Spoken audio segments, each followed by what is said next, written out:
want justice! We want justice! We want justice! We want justice! We want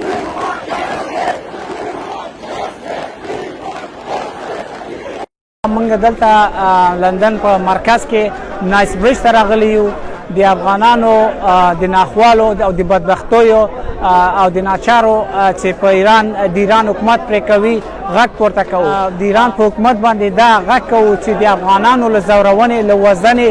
او له قصابۍ نه لاس واخلي د موږ هغه بیچاره او بېوسه افغانان چې په اروپا یا امریکا ته نسي تللی او هغوی راځي ایران ته مثلا هغوی سره بیا په نامه د افغانستاني قاچاقچي یا دا خبرې ورسره رویه کوي په اوبو کې اچي په اور کې سوځي دا واقعا ډېر قابل د شرم ده او دا ډېر هغه تاریخي عقدې په منځ ته راوړي چې واقعا شاید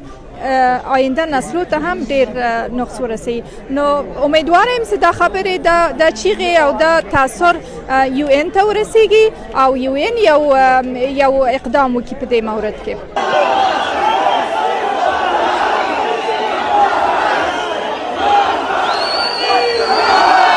هغه افغانان ایران ته ځي هغه په موټرو کې سوځول کېږي سیندونو ته اچول کېږي نو د دغه په خاطر باندې ډېر زیات افغانان الحمدلله په لندن کې راغلي د ایران د سفارت مخې ته چې دنیا ته موږ دغه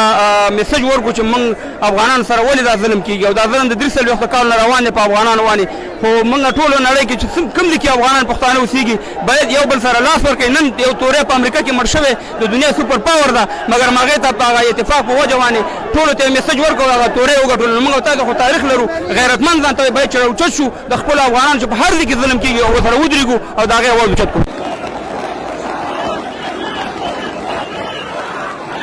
ایران تل افغانان وژلي دي او دا اول وار نه ده ماشومان غرق کړي دي کورنۍ او موږ غواړو چې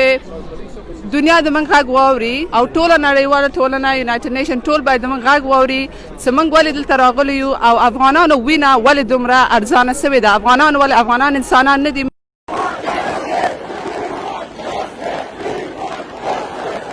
لکه څنګه چې ګورئ نن په برطانیه کې د ایران سفارت مخې ته د برطانیه د مختلفو سیمو څخه افغانان راغونډ شوي دي تر څو د ایران وروستي ظلمونه د افغان مهاجرینو خلاف په دغه هیواد کې وغندي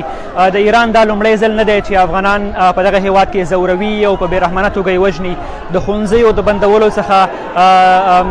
تر کورونو سوځولو پورې او په اوبو لاهو کولو حتی په ژوندي نڅېزنه هغه جرمونه دي چې د ایران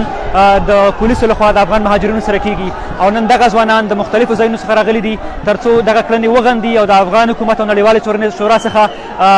د دې کړنو د تحقیقاتو او پلټنو جدي غوښتنه کوي تر څو هغه خلک چې دا جرم یې مرتکب کړی دی په سزا ورسیږي او دغه کورنیو لپاره عدالت وغوښتل شي